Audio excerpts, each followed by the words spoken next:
Connacht have announced their team to take on Leinster in the Rainbow Cup at the Sportsground tomorrow night, 7:35pm kickoff. There are 5 changes to the starting 15 from the game that took on Ulster 2 weeks ago. Captain Jared Butler will make his first appearance in nearly 2 months following suspension and injury. Dennis Buckley comes into the front row for his 198th appearance. Niall Murray starts in the second row. Conor Fitzgerald at 10, following his appearance off the bench against Ulster. And there's also a 150th appearance for Connacht's record try scorer Matt Healy. And the Connacht team is 15 John Porch, 14 Peter Sullivan, 13 Sean O'Brien, 12 Tom Daly, 11 Matt Healy, 10 Conor Fitzgerald, 9 Caelan Blade, 1 Dennis Buckley, 2 Dave Heffernan, 3 Finlay Bealham, 4 Niall Murray, 5 Gavin Thornbury, 6 Owen Masterson, 7 Conor Oliver, 8 Jared Butler, the captain. And the replacements bench: 16 Johnny Murphy, 17 Matthew Burke, 18 Dominic Robertson McCoy, 19 Cian Prendergast, 20 Abraham Papali'i, 21 Kieran Marmion, 22 Sammy Arnold, 23 Oran McNulty. And after that team was announced, I caught up with Connacht forwards coach Jimmy Duffy to discuss the selection and the prospects for the match. Jimmy, you're very welcome along.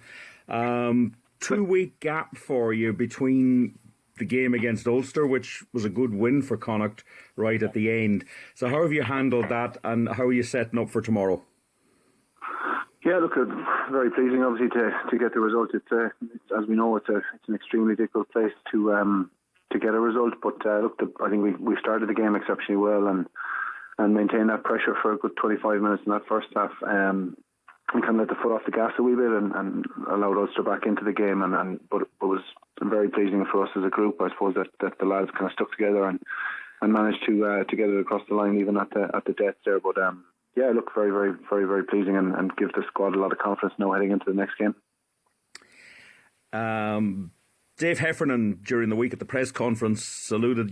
He said the training had been pretty hard in that week. That was the week off, which really, by the sounds of it, wasn't a week off. So, yeah. Is it? Do you have to tailor the training slightly differently, because this is the end, whatever way you look at it, of a very long season?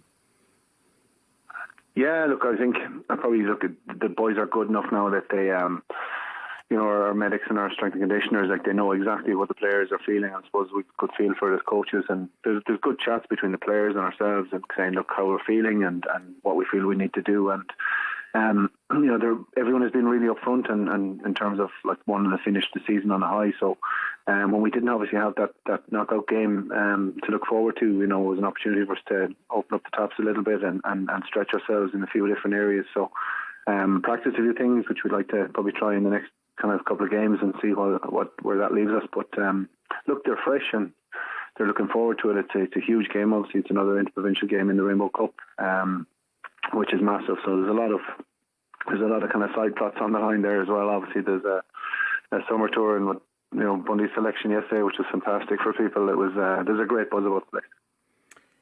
Yeah, it looks a strong team, a strong looking pack. I mean, the second row is really competitive. Niall Murray, Gavin Thornbury this week, and then you've got Cian Prendergast on the bench.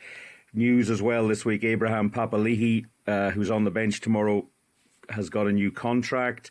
And new contracts as well for Johnny Murphy, who's on the bench, the hooker, and Dylan Tierney-Martin. So it's coming together as well for next season. I know you're not going to be here, but you're a vital part of getting these players through. You must be pleased to say somebody like Tierney-Martin coming through from local rugby. Yeah, look, I think what it does, I suppose, it just strengthens the belief in the system, and like Eric Cully and Mossy doing a cracking job there in the academy, and what it does, I suppose, it's just justified reward for not alone Dylan and his family, but all the people in the clubs and the schools that have worked really, really hard to assist him getting to the thing. So he's put himself in a really good position, and obviously earning that contract, and looking forward to seeing what he can do in the next couple of years. An exciting young prospect, and it's great for that to happen. Leinster have lost 2 games in a row, which is a rarity for them. They must be hurting after Sunday. They're probably going to come down here on a bit of a mission. This is going to be a tough night for Connacht. Yeah, look, I said it's the fact that they have lost games will probably be extra motivation for them. But the fact is that they're a quality outfit, and I think we'd heard it recently that they've capped 58 players this year, so they're building some significant depth in that club, and look, they're in a habit of winning games. So yeah, look, it doesn't really matter what Leinster side rocks up here to the Sportsground on Saturday. It's always going to be an enormous challenge, and look, we just got to make sure that we're emotionally there and tactically there as well to hopefully deal with whatever they throw at us, and vice versa. We'll have a game plan we want to try and impose on them again. Caelan Blade at 9, Conor Fitzgerald at 10. I suppose there's been a policy there all season of players swapping in and out in those roles. They have a big job tomorrow night in terms of controlling the game and trying to open up Leinster if they see the opportunity. Yeah, look, and I think both of the lads have been going really, really well there. So it's a really nice position to be in. Obviously, with Kieran, Marmy, and Caelan, Colin Riley there, they're all fighting it out and putting good pressure on each other, and likewise with Conor, the 2 Conors and Jack as well. So yeah, it's good for us as a squad, and look, as we know, it's a long season, so you've alluded to it earlier on, we've been going nearly 12 months at this stage, I think. So look, you need everybody in the squad, and Conor's been training really well and marshalling really well and playing well, so it's justified opportunity for him to take it and lead from the front on the weekend. Just stepping aside from tomorrow night's game, and you've talked to it there early on. The news yesterday, Bundy Aki selected for the British and Irish Lions Tour of South Africa. I have to say, one of the most exciting bits of news. It just came from nowhere. I was sitting watching it on Sky Television. I sort of jumped out of my seat. I was absolutely thrilled for him and the province and the whole organisation. It's a huge honour. So I'm just wondering. We know what he brings on the field, but you see him every day in training scenarios and around the team, which is very important. What does he bring? What's difference? What's the X factor that he has that other players need to get to if they want to be at that level? Well, I think number one, first and foremost, he's a quality player, but I think you alluded to it there. It's his energy off the pitch. Like he was helping out with us yesterday, the forward stuff as well. Like he's just a bundle of energy, and he's got massive passion and will to win. And I think that's it. He's a born winner and is a competitor. So when you're in training against him or with him, he demands high standards. And if you're not up to standard on the opposition side, he'll let you know about it, either through performance or verbal. So. Look, we just love his competitive nature, and he's an energizer within our group, and he's a massive part of the group. But I think the noise yesterday, William, we were upstairs having a discussion around a few pieces of coaching bits and pieces when they announced it was going on, but the dressing rooms erupted. It was magic. It was lovely to hear it, and just a reward for a guy who's worked so hard to get to where he is. So look, credit to him and his family, and then like Dylan, I suppose anyone that's helped you get to this point.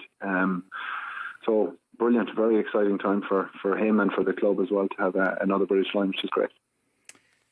Certainly is. And finally, for Connacht to win tomorrow night, Jimmy, what do you need to see? What are you looking for to get what would be the second win in a row over Leinster? I mean, Connacht were very competitive and beat them well at the RDS in January. A lot of water under the bridge since then. So, what's the thing that has to happen for Connacht to come out on the right side tomorrow at the Sportsground?